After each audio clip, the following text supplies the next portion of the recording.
Welcome, everyone. Thank you for joining us for the latest Orem Academy webinar. My name is Robert Hawkins. I'm the Vice President of Business Development. I have the pleasure of working with our marketing and our Orem Academy education teams. And our speaker this evening, Mr. Wyatt Ferber, we've been connected through various people throughout the dental industry. Had the pleasure of meeting Wyatt in person back in the summer when the weather was much nicer than it is now in New York City.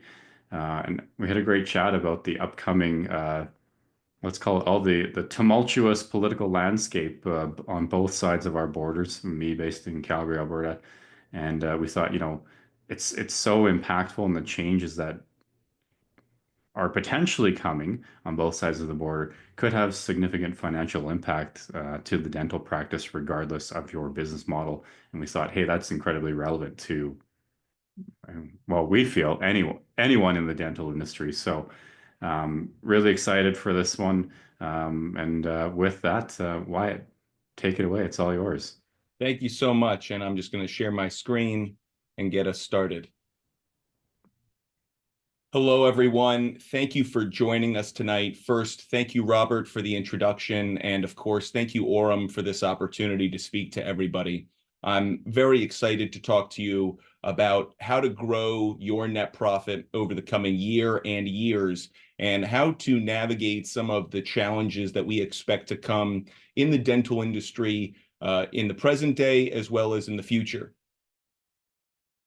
Dentists always think the other guy is making more money.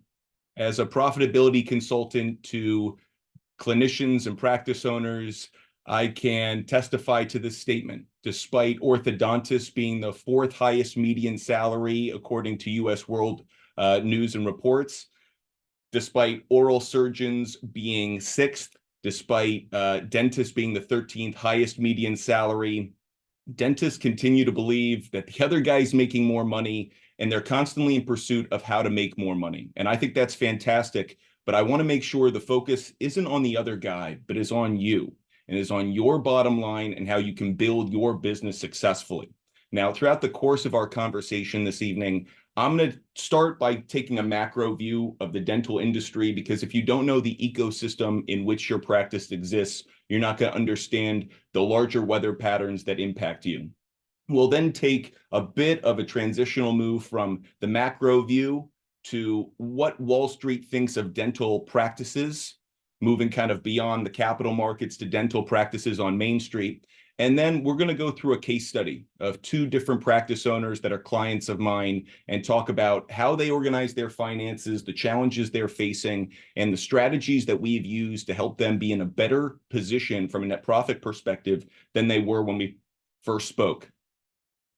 Now, like I just mentioned, we're going to start by focusing on the capital markets and by looking at dental industry trends. And the best way to do that is by looking at dental stocks. Now, before I go any further, I do want to stress I am not a stockbroker or trader. I'm not encouraging any stock purchases. All I'm acknowledging is the best way to understand where the market is and is going is to look at some of the dental stocks that we will in a moment. And the reason we're going to look at dental stocks is because clinicians are operating on a delayed timeline. When you start a treatment, you don't see completion of that treatment for 6, 9, 12 months. The market that you started that treatment in, the economy you started that treatment in, and the one you finish in are vastly different.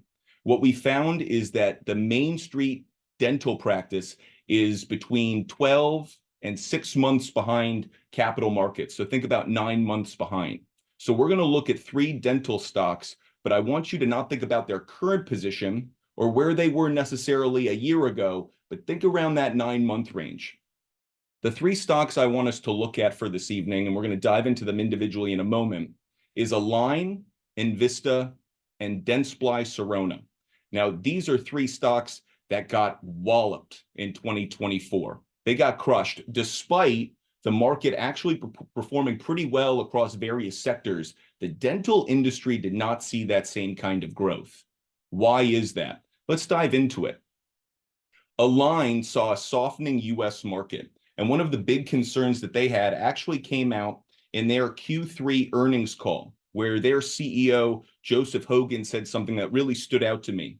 In the face of inflation, high interest rates, less patient traffic, and longer conversion cycles, especially for adult patients, orthodontists and dentists are facing challenges in practice growth and profitability that impacts the way that many of them approach orthodontic treatment.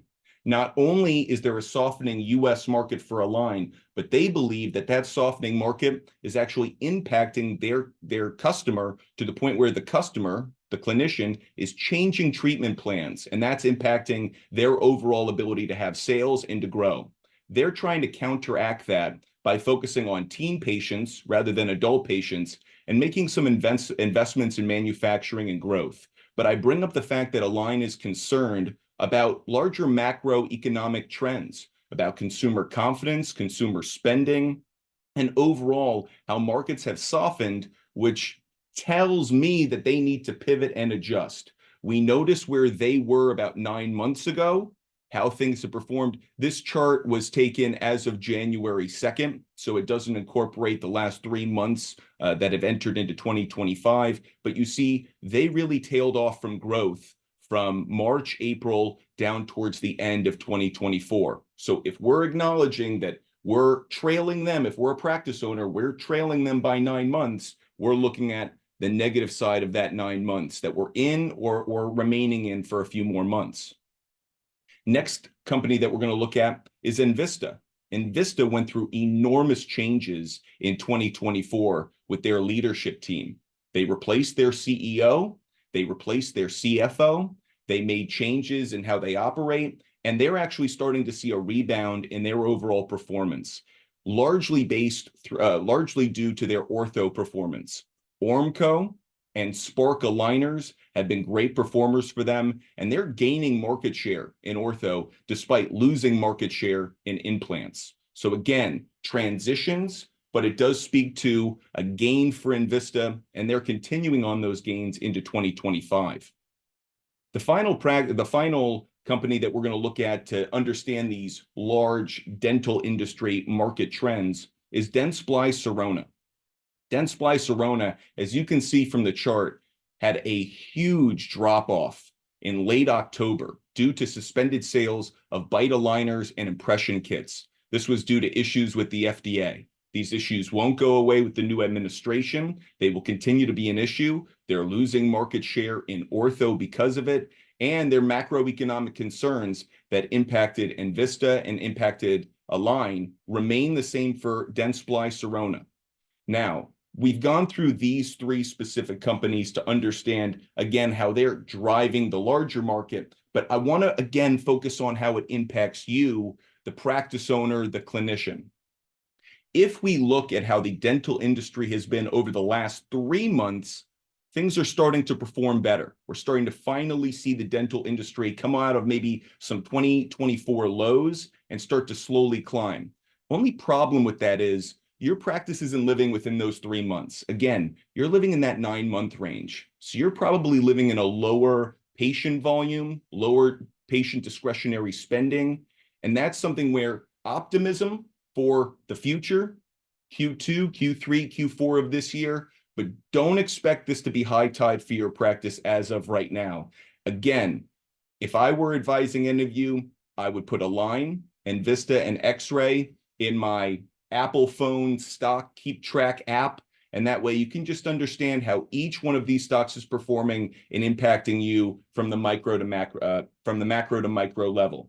And just to complete the thought, today, as the market was up across the board, Align up 1.68% today, Envista up 3.63% today, and Dentsply Sirona up 1% today. So continuing on the gains from the last 3 months, maybe because of the new administration coming in here in the United States, or maybe other factors, but certainly some reason for optimism.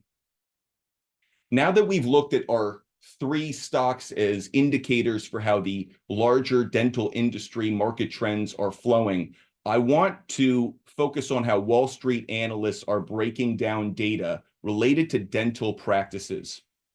Thanks to Baird Equities senior research analyst Jeff Johnson, I have access to dental practice surveys that Baird Equity puts together on a consistent basis that polls practice owners from across specialties to understand how the economy and how the Main Street dental practice is being run, what are the impacts on it, and what are the results from the past quarter. Just like we saw in those dental stocks a moment ago, patient volumes for practices is still sluggish entering 2025. Just like I talked about a moment ago with that 9-month tail, we're seeing the same thing. Patient volumes remain down. We think we've come out of the bottom, according to Wall Street analysts, with that bottom coming in 2024. Expectations is patient volumes will pick up, especially over the summertime into September. But as of right now, still trying to get out of that bottom area. When it comes to practice owner sentiment, really important to note, practice owner sentiment fell at the end of last year. And what's really interesting about this is this fall off that you're seeing on the chart matches the same tail fall off in overall consumer confidence come Christmas time in North America. Whether it was because of the economy, inflation, uncertainty in the markets, consumers were just not willing to spend at the same level in retail. And that wasn't just seen, obviously, in retail, but also for practice owners in dentistry. It's interesting that we see that parallel. It'd be really interesting to see how it continues here into Q1 if consumer confidence strengthens and if practice owner sentiment strengthens in a parallel direction. And just to complete the thought, if we're thinking about what drives practice owner sentiment's driven by patients. The more patients, the more dollars, the better life is for the business. So what's driving patients? Patient volumes are driven by employment trends.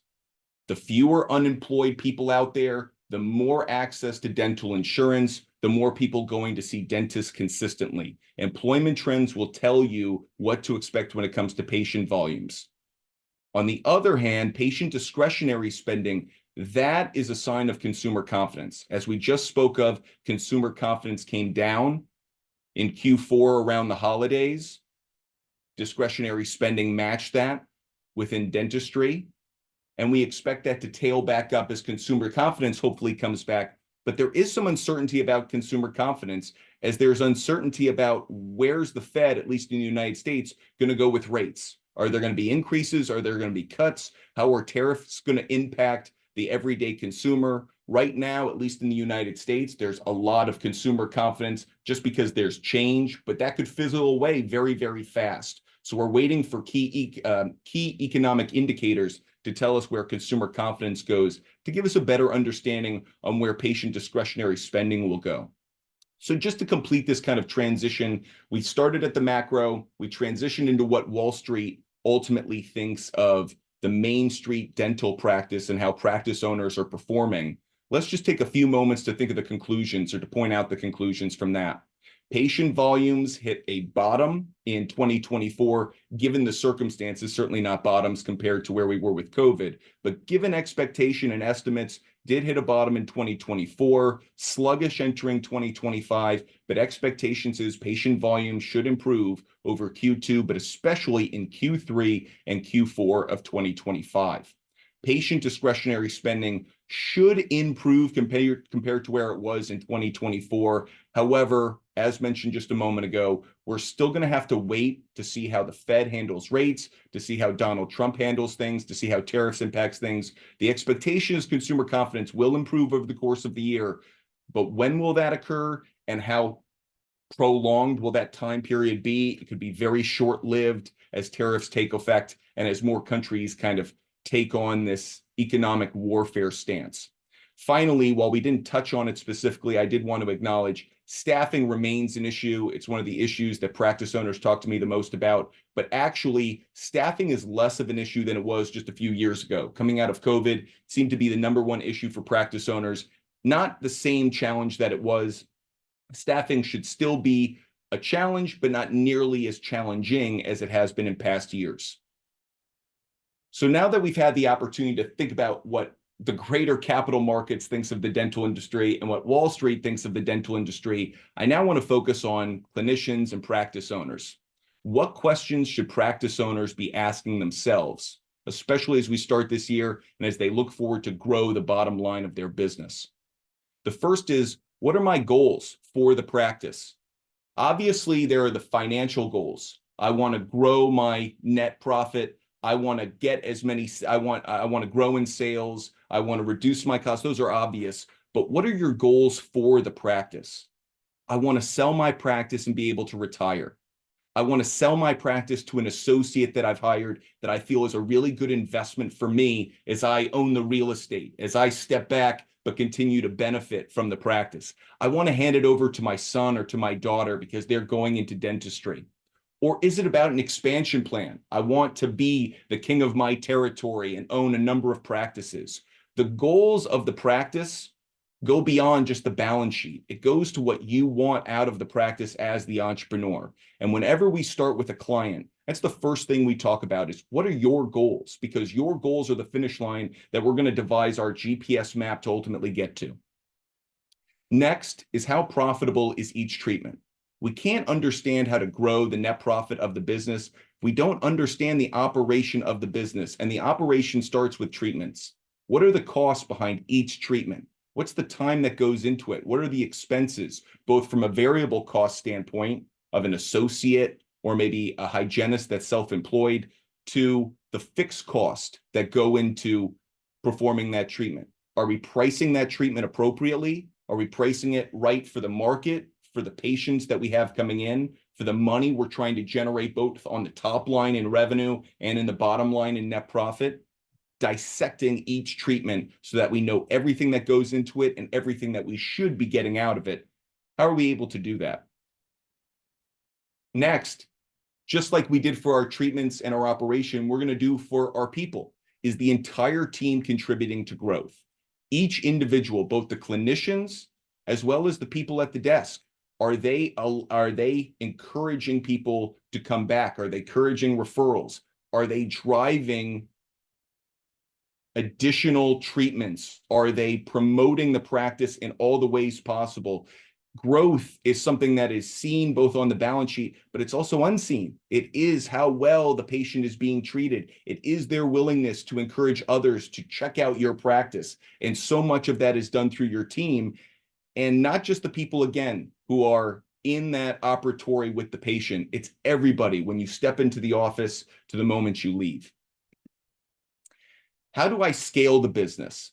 This is a major question practice owners have, and they don't think about it enough. They think about growth, but they don't think about scalability. And to me, those are two different things. Growth can just be about growing my net profit. Scalability is using that growth for purpose. It is taking the resources that you've gained and redeploying them strategically. Growth is just about accumulating something. Scalability is deployment towards different fronts and ensuring that you're using your resources appropriately. So again, you're maximizing your day, you're maximizing your dollar, your time as an operating clinician, or the team that you have around. How can you use them to grow in a multitude of ways? So if you are to fail with an associate, you have a deployment strategy that can overcome that. Scalability is something that needs to be thought of in the goals section, but also needs to be isolated on its own, because when we incorporate it too much into goals, we focus too little on how scalability will truly impact you once you've had some early successful growth. And finally, when it comes to the questions practice owners should be asking themselves, how can the practice remain profitable while the practice owner becomes less relevant? This is the number one question and the number one challenge that practice owners, clients come to me with. I don't want to do dentistry forever, whether because father time is wearing down my body, because I've got other ambitions. I want to go fly planes. I want to go race cars. I want to start other businesses. I want to invest in other things. I just don't want to do dentistry every day for all that time. So how do I continue to generate the same amount of net profit while pulling me out of the business? Because the thing practice owners must be aware of is you are the cheapest form of labor when it comes to performing a procedure, because you don't have a variable cost to you. You're the owner. You have a fixed cost to you, but you don't have a variable cost. Associates have a variable cost. Every time they perform a procedure, there's a cost with just them doing it on top of the fixed cost. You don't have that as the practice owner. So if you're going to pull yourself out, if you're going to reduce your hours, there actually needs to be even more work done to make the same amount of money if you're putting an associate in that position. Now that we've talked about some of these questions you should be asking yourself, the next question is, how do I answer these questions? How do I come up with solutions? We do that. It's decision-making through modeling. It's using data. It's data analytics, quantitative analysis.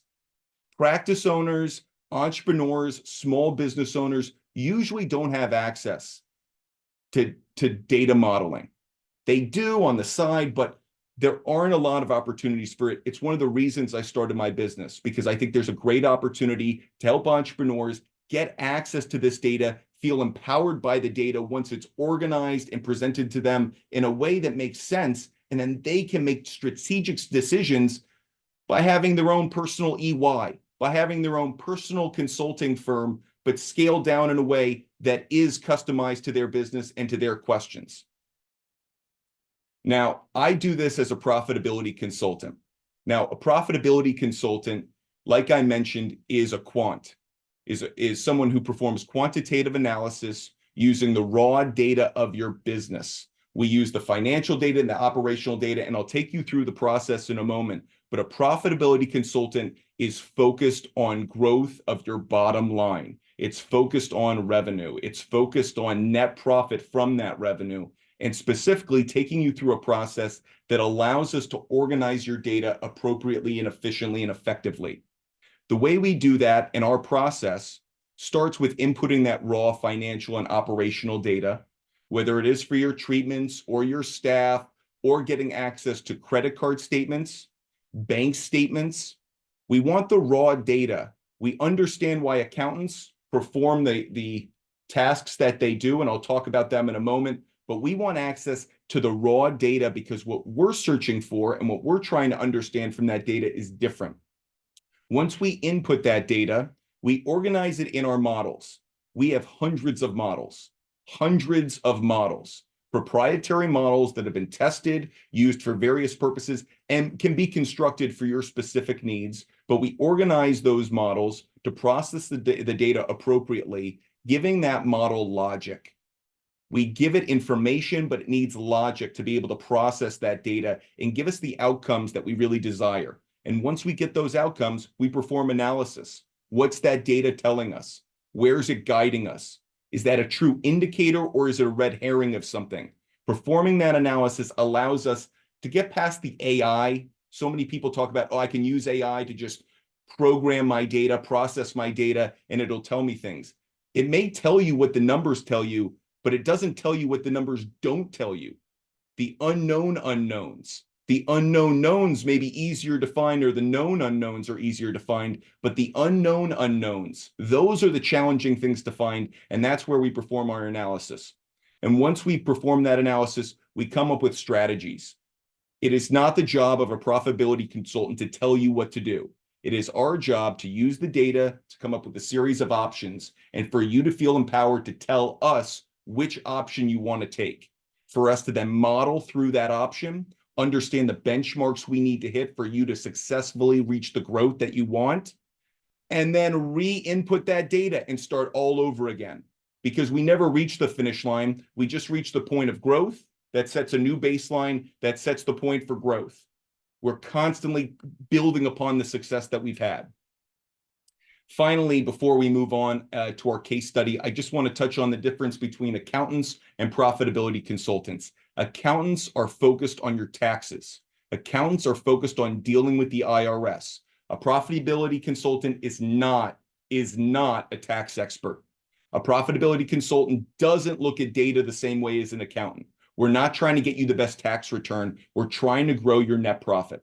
So while we'll look at the P&L and the balance sheet created by the accountant, because that is that is the ultimate data. That is the data we're putting forward to the IRS. That is the fallback. That is what we want to be aware of so that we're measuring against that mark. But your accountant may put things into office expenses that actually belong in equipment. Because we have a better sense of the dental industry and the needs of clinicians, we understand how to designate expenses appropriately. So rather than clumping things together for IRS and tax purposes, we're really understanding it from a dental perspective. That's the difference between an accountant and a profitability consultant, especially in the dental industry. Now, I want to transition finally in this last part of our conversation to the story of two practice owners. And while I'm telling you the details of the two practice owners, I want you to think about which practice owner would you rather be based on their background, their challenges, the data I'm going to present to you. I'd love to know which practice owner you think has it better, which practice owner you would rather be. And once we've gone through that, I'll talk about how we came up with some of the solutions to the challenges facing these two practice owners. So Dr. Charlotte is a GP who lives in Charlotte, North Carolina. She owns two practices. The two practices are with a 50-50 partner.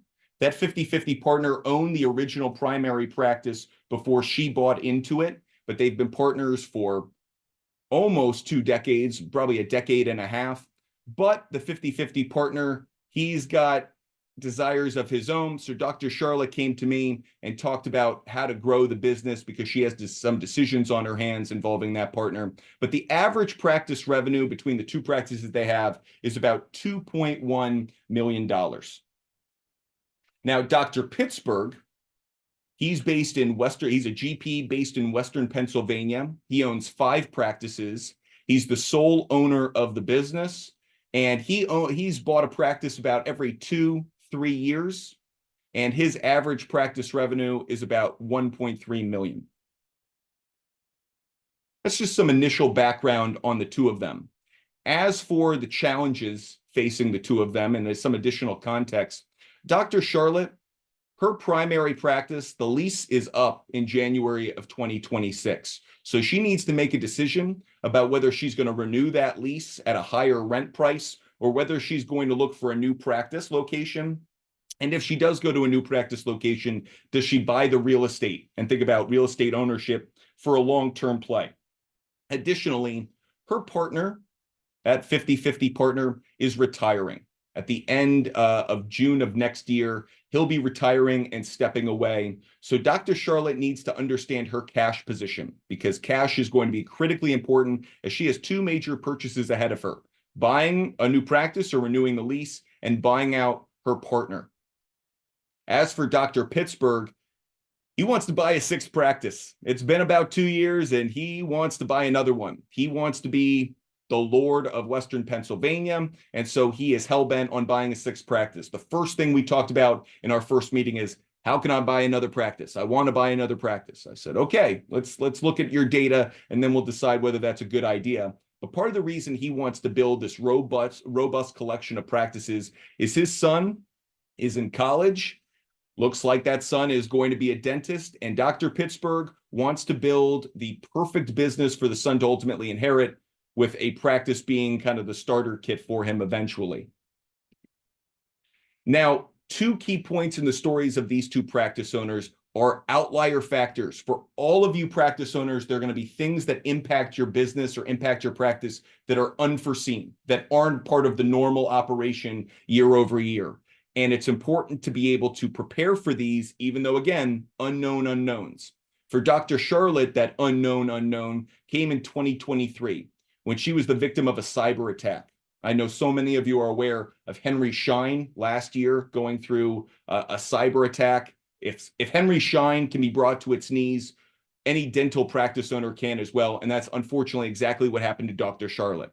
The attack happened in 2023. She paid the ransom. Unfortunately, it reduced her cash and savings way down and hurt her cash position, but she had to do it. She had no other choice, and she's just hoping it doesn't happen again.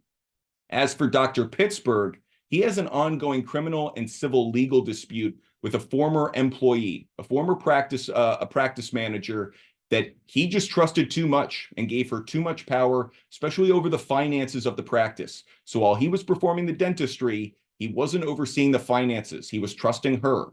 And so when she started to use loans and other actions to take advantage of the practice from a financial standpoint, he was helpless and unable to do anything to stop her, and is now trying to recollect some of that loss. The problem is an ongoing legal dispute is just that. It's ongoing and cash that he has to pay consistently towards those legal fees. These are two things that are going to come back up in our story, but they're outliers that unfortunately happen to way too many entrepreneurs and practice owners. Quickly, we'll turn over the back of the baseball card just to look at the stats of each practice owner, looking at their average stats. So for Dr. Charlotte, the average practice revenue is about $2.1 million. The materials ratio, that's the cost of materials over the total sales, so over that 2.1 million. The materials ratio is about 10%. The lab fees, lab ratio, same, it's lab fee over average practice sales or total practice sales rather. The lab ratio is about 6.5%, and associate pay, which is the cost of the associate over total sales from the practice, is about 20%. Dr. Charlotte has fixed cost of about $950K, in large part due to the rent because of her location, resulting in a net profit of $383,500. As for Dr. Pittsburgh, his average practice is 1.35 million. Materials ratio is 8.5%. Labs ratio is 4.5%. Associates ratio is 12%. His fixed cost on the average practice is about $800,000, resulting in a net profit of $212,500. So now that I've given you the background, some of the challenges they're facing and decisions they have to make, as well as some outlier issues in their statistics, I'm curious to know, we'll talk about it at the end, but which practice owner would you rather be? Which practice owner, when you hear their story and you see their statistics, you go, I think that's the one I'd rather be in, the position of them. So to solve some of the issues that they have, we're going to start by actually looking at the net profit that they currently have, and then we're going to dive into some solutions for their challenges. So Net Charlotte, her practice net profit is that $385K or just about, but because of the 50-50 partner split, Dr. Charlotte's take-home net profit, that's not salary, that's not benefit, that's as a principal of the practice, her net profit take-home is $191,750. Good, less than Dr. Pittsburgh. Dr. Pittsburgh is going to take home a net profit from the practice, $212,500. He's the sole owner of the business. However, the practice has some debt from a loan that was taken out both by Dr. Pittsburgh, but then extended and added on to by that practice manager that he's now in legal dispute with. So we're going to try and solve the problem for Dr. Pittsburgh, because Dr. Pittsburgh's problem is that debt. So we're going to start, one of the things we do when you come on as a client is we perform a break-even analysis. We take the P&L, the raw data, either the P&L or the raw data if we have access to it, and we put together an understanding of your income, your variable costs. Your income minus your variable costs equals your contribution. Contribution is an accounting term for the amount of money that you have available to pay for your fixed costs. Your contribution minus your fixed cost is the net profit. Based on the breakdown of the materials ratio, labs ratio, and associates ratio, the expenses that you see in red mean that the break-even point for Dr. Pittsburgh is $1.07 million, just a little bit less than that. So in order for Dr. Pittsburgh to break even, that's the amount of income, total sales that he has to generate. He's doing better than that, though. He's got his 1.33 million, so he's above a break-even point. He's producing a net profit, but the problem is that net profit comes along with a lot of debt, and the debt is crushing him. The debt is what's keeping him up at night, and the debt is why he hired me. Now, how did he get into trouble? He acquired a practice using a bank loan, thinking it would be easy to pay off, thinking this was available cash. Cash, just, they're giving it away. It's just available, easy. I'm going to grow my business. The business will be profitable. No problem. It'll pay itself off. Complete misnomer, completely false.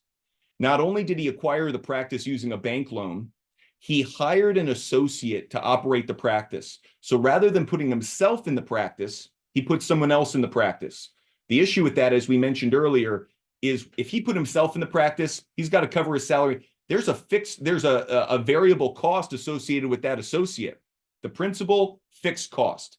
The principal is a fixed cost expense.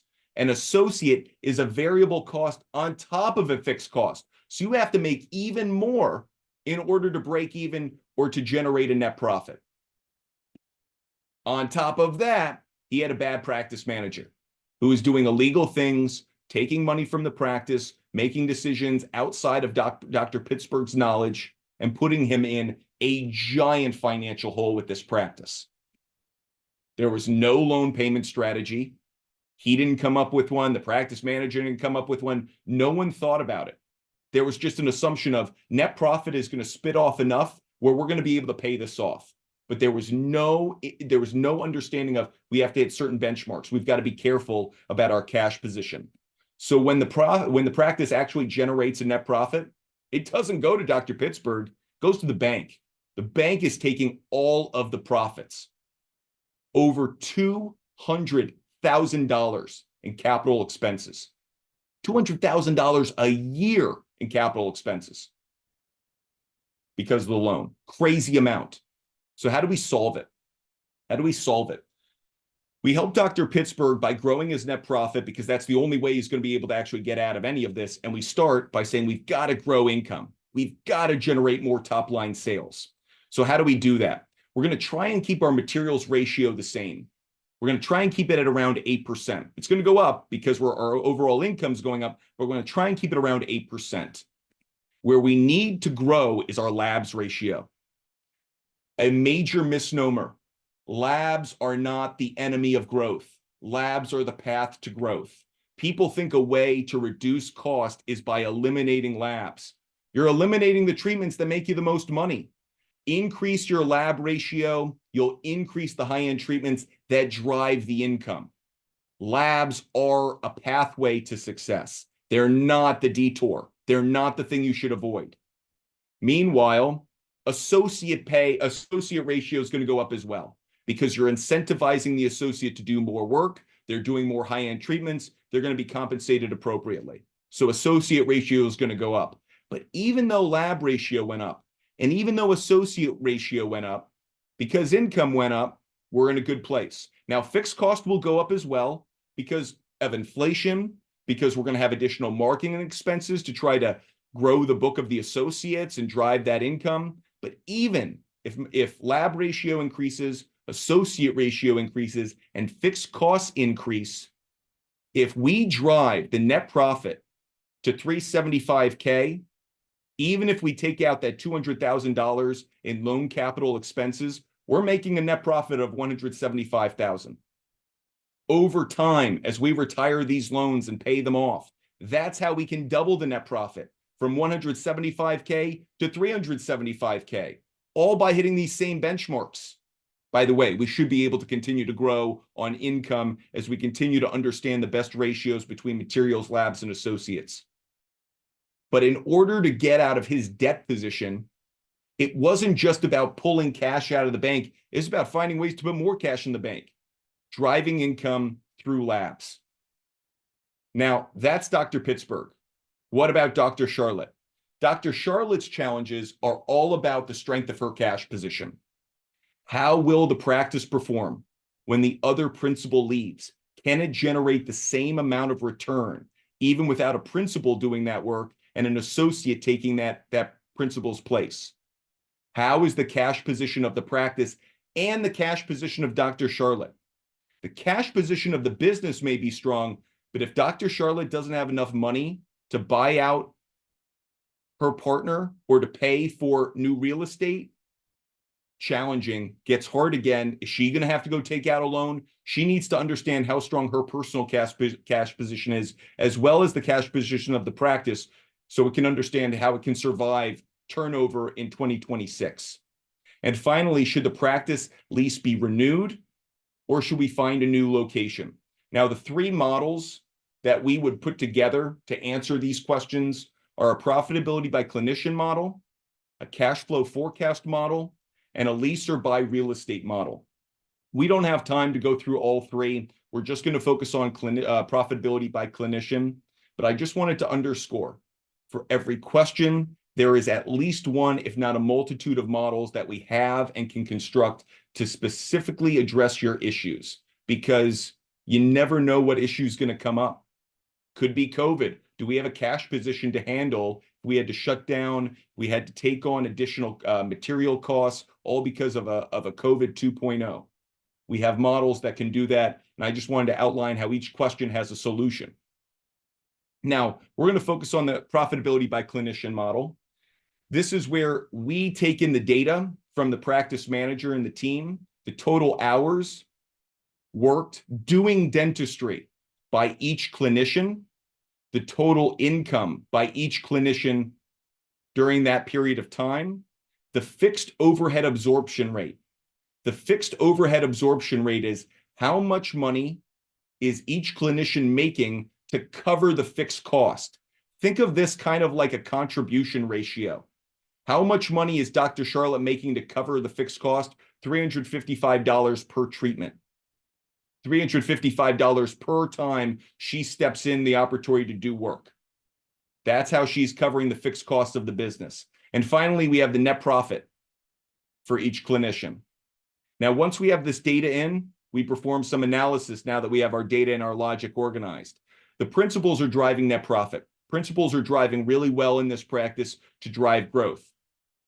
The associate that was hired in 2024, doing okay, limited hours, strong income given the limited hours, so actually making a net profit despite being the new person in the practice.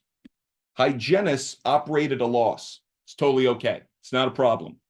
They're driving higher end treatments. They are the first line of defense in terms of developing a rapport with the patient and encouraging them to consider other treatments. I know the clinician's going to come in and give the recommendation. We all understand that. But hygienists are the one who's having that conversation for a half hour, 45, 60 minutes with a patient. So even though they're producing less net profit, the associates are actually seeing the benefit of the hygienist's work and their efforts to drive growth like we talked about from the team. The real concerning number from this profitability by clinician model is associate number one, who's been with the practice for a few years and isn't driving enough growth, isn't driving enough income, isn't driving enough net profit. And that's concerning because if it was someone new, maybe you need to bring them up to speed, but this is someone who's long-standing, and it's someone that needs to see this data. Something that we encourage as profitability consultants is we want the team to be aware of things. They don't need to see how much money you're making. They need to see the expenses of the business. They need to see the data that tells them whether they're succeeding or failing, because some people don't understand success. They certainly don't understand entrepreneurship if they've never been in that position. So when they actually understand how the business is doing on data, it's a different message. I have to deliver or I'm gone. I have to deliver or the business can't grow. How am I gonna deliver? Got to grow my book. Got to encourage more treatments. Got to do things that are going to drive business.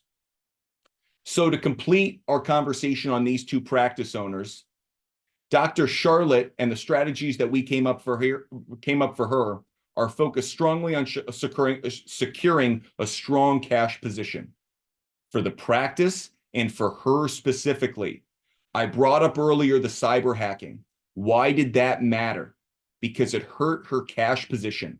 It took money out of her savings in order to pay off the hacker. Even if the money came from the practice, it's money that should be in her hands or should be in her account that's going elsewhere. She needed that cash. It hurt her. The way she's getting around it is she talked to her partner and she said, I can't buy you out completely right away. Can we come up with a payment plan? I want to buy you out of the two practices, but can we do it over 4 years? Partner didn't have a problem with it. Lessened the danger and the stress on her cash. Now, that said, she needs to get another associate in there, at least one, if not two. And she needs to evaluate associate one to understand if that associate actually has longevity with the practice. But start performing some recruiting searches for associates and understanding what the market is. And finally, explore purchasing real estate. When I looked into the finances behind the business, renewing the lease at a higher rent didn't make a lot of sense. So she and I are actually in the process of her going out, getting prices for different practices in the area where she wants to be located. And we're going to start putting together some models so she can understand which one will be best for her long-term growth. As for the strategies for Dr. Pittsburgh, we developed a loan payment plan so he understands how he's going to climb out of this hole and how he's ultimately going to make the practice, not just that practice, but practices, because he's done this multiple times. It's kind of his pattern, unfortunately, for how he acquires practices, but how he can get back to profitable practices. I also told him, if I were in your position, I would not buy an additional practice. Again, I'm the consultant. You're the entrepreneur. If you say go, I'm not gonna fight you. I'm not gonna pin you down. All I'm gonna say is, from a data perspective, it's a terrible move. Do not buy a sixth practice. Do not buy an additional practice until you feel like you're in a better position. And finally, increase your lab and associate ratios. Do more lab work. Get your associates to do more high-end treatments. Drive the incentive that they will make more money. Encourage growth by actually using the ratios that we have and not trying to reinvent the wheel. I hope through the conversation tonight that you'll realize that, is the other guy making more money, is the wrong question to be asking. It's not about the other guy. It's not about them. It's about you and your ability to generate as much money as possible. So I ask you, are you making as much money as you can possibly make? If you'd like to discuss how to make more money, how to drive more growth at your bottom line, and how to drive net profits, I would love to talk to you more.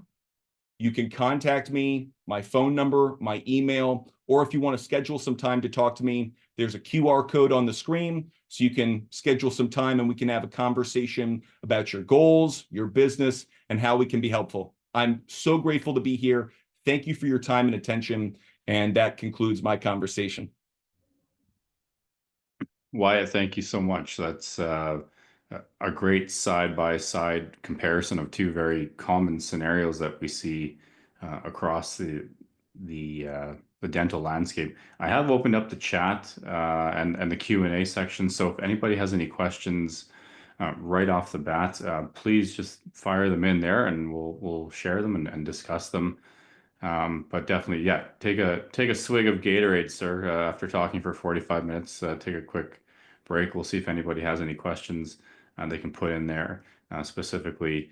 I wanted to mention as well, too, while there's potentially people typing, we do have a full list of other education coming up from the Orem group as well, too. And I'll put that link in the chat in a minute here as well, too. But I had a question right off the bat, Wyatt, to get things going as well, too. Didn't really, I know it's tough to sort of cram all of this content into a 45-minute session, but we didn't really touch on the prospect of DSOs. Obviously, the ratio of DSOs owning practices here in Canada and the United States is growing exponentially, it seems like every day. What are your thoughts on someone in either Dr. Charlotte or Dr. Pittsburgh position, sort of getting that golden parachute and selling to a DSO? I appreciate you asking the question, because I think DSOs are one of those just hot topics, and will continue to be, and it's such a buzz conversation. And what I would say is, first, as a profitability consultant, I'm going to empower the entrepreneur. I want them to make sure that they're making the decision that they think is best. So would I encourage them away from or towards a DSO? I wouldn't. It would be neither. It would be what's best for you, but we would model that. And for someone like a Dr. Pittsburgh, who may be looking to get out of some of those practices that may not be performing as well as he had hoped, and he's just looking to get a quick payday to kind of get out of that position, might be an option for him, because the practices are fine. It's just the debt that's holding them back. If the loans weren't there, they'd actually be performing pretty well as practices. But we would evaluate what the offer is, we would model that, and then we would give the practice owner the modeled DSO option against long-term growth if they held on to the practice, and what the difference is and whether that matches again what their personal goals are. Because if you go into a DSO, you're going to live in a DSO world, and it is going to be less control for you. Excellent. The other question I had, sounds like it's a quiet group tonight, but that's okay. The other question that I had was, I mean, you talked about some of the common misconceptions about, my in order to strengthen my bottom line position, I need to cut costs, lab, things like that. What are some of the other common misconceptions in terms of the P&L and the analysis and where they can shrink, where they can grow? Can you give us a couple other pearls of wisdom, if you may? Labs is number one. I mentioned that a moment ago. I think it's very quick where people view it just as an expense, and the answer is no, it's a path to growth. The other one would be marketing. I think people view marketing, and this extends beyond just the dental industry. People view marketing as the easiest bucket to pull water from in order to put out a fire somewhere else. Great. If you're not bringing in new patients, you're not going to generate income. If you're not generating income, I don't care what the fire was, you're not going to have any water in the future to put it out. So labs are a reflection on treatments and the money you're generating from treatments. And marketing is your ability to get the patients through the door in order to get the revenue generating treatments. So those are two where I think especially, and I go back to accountants versus profitability consultants. Accountants will sometimes see those two categories and go, oh, that's high. You could probably bring that down. That's not essential. To a profitability consultant, those two are critical because that's how I'm driving patient volumes and that's how I'm driving discretionary spending. Awesome. I love it. To close the loop on Dr. Charlotte, just want to make sure it's clear. What did you advise her to do? Was it purchase real estate for a new practice or renew the lease?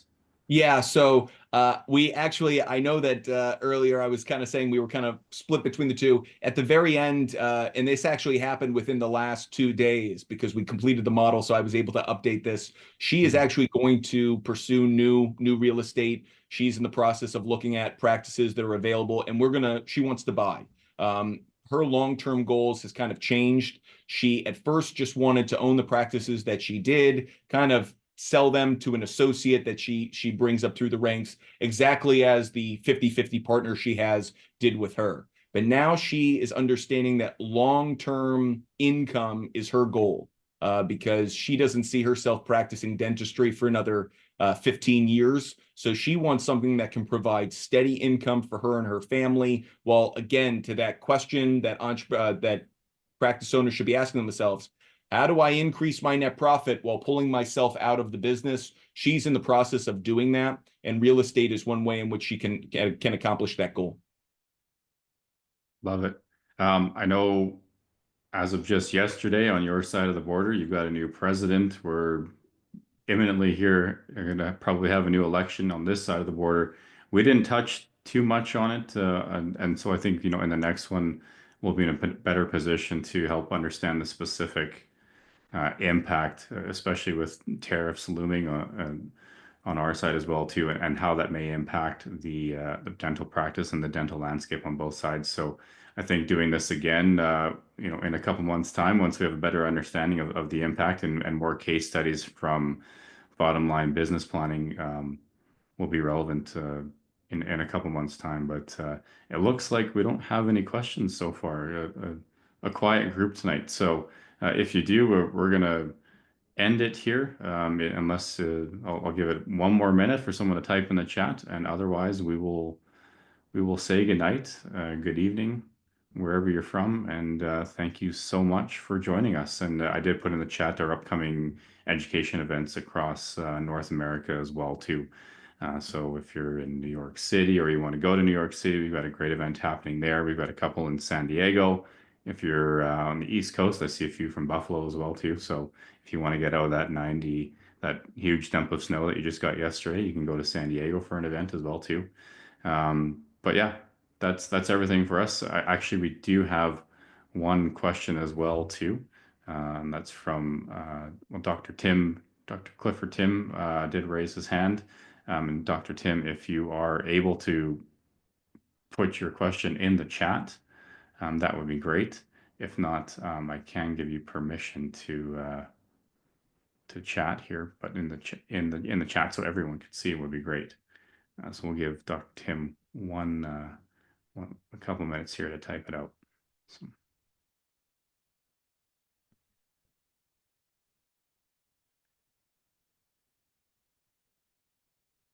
Everyone's staying on, so they want to hear his question. So no pressure, Dr. Tim. I was curious. I didn't know how the audience response would be. I was curious to know which practice owner people would want to be. So while we wait for Hmm. questions, if anyone does have a preference in which practice owner position they would rather be in, I would love to hear what people think. Yeah, if you're in the chat while Dr. Tim is typing his question, put it in the chat. Just type in either Charlotte or Pittsburgh, and just throw it in the chat just out of curiosity, to a quick poll just to see. Would love to know what you think. Who would you rather be, Wyatt? Well, I obviously believe that both need help and both are in a position to benefit from profitability consulting. I think Dr. Charlotte's in a stronger position purely because she isn't dealing with debt. She's dealing with a lack of available capital, but because her partner is willing to not do the buyout immediately, totally changed her position. If the partner was saying, actually, I'm going to need that money now because my retirement starts in June of next year, I think it would actually be a dead even split between the two for who's in a worse position, because Dr. Charlotte's debt is almost unforeseen. It's an expense in the future that she's going to have to take on and burden herself with. Dr. Pittsburgh had already kind of done that in the past. But because there's that understanding between partners, Dr. Charlotte's in a better position. She's going to be able to make decisions without feeling the pressure of losing that partner too quickly. And that's going to allow her to ease into this next stage of entrepreneurship. Right. Very diplomatic answer, sorry. I will say, so Dr. Tim asked, what percentage paid for the associates? I'm assuming that's kind of their payout or their share, and are they paid on gross or net? Okay, so it's a great question. And first of all, there's no perfect ratio. The question we hear so frequently is there a perfect ratio between materials, labs, and associates? And there's not. It really is practice specific. It's about how you construct your practice. Maybe you only have one associate, so that's going to be lower, but you're not going to generate as much income. So it's not a perfect ratio for that. What was the second part of the question? And are they paid on gross or net? Okay, they're paid on gross. They're paid on gross. However, and this is really important to note, associates are responsible for fixed cost.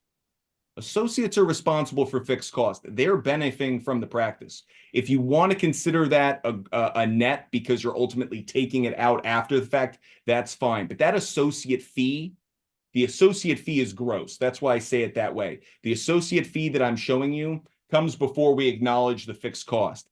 However, the final pay that there's the fee and then there's payment, final pay will be slightly different. So the gross ratio, the ratio is gross, but actually what they put in their pocket will have fixed costs come out of it because they're using that chair, they're using the lights, they're using the staff that's out in the front desk. They're benefiting from all of that. They have to cover that cost as well. Awesome. Dr. Tim, I hope that answered your question. I believe it did. And if not, you've got Wyatt's information here up on the screen. Oh, he's got his hand raised. So hopefully that's a high five to you, Wyatt, to say yes, you did. But definitely we are going to end it here on time as promised. And then Dr. Tim, if you want to reach out to Wyatt, you've got his information there. I also have your email, Dr. Tim. I'm happy to connect both of you as well too in future for any follow-up questions that you may have going forward. So, And again, okay, thank you so much to everyone who attended. It was wonderful to be able to speak to you, and I hope I get the opportunity to do so again in the future. absolutely, I agree. Thanks everyone for attending, and please reminder, check out our upcoming events that we've got coming on the Orem Academy page. And with that, wish everyone a good night. Thank you so much.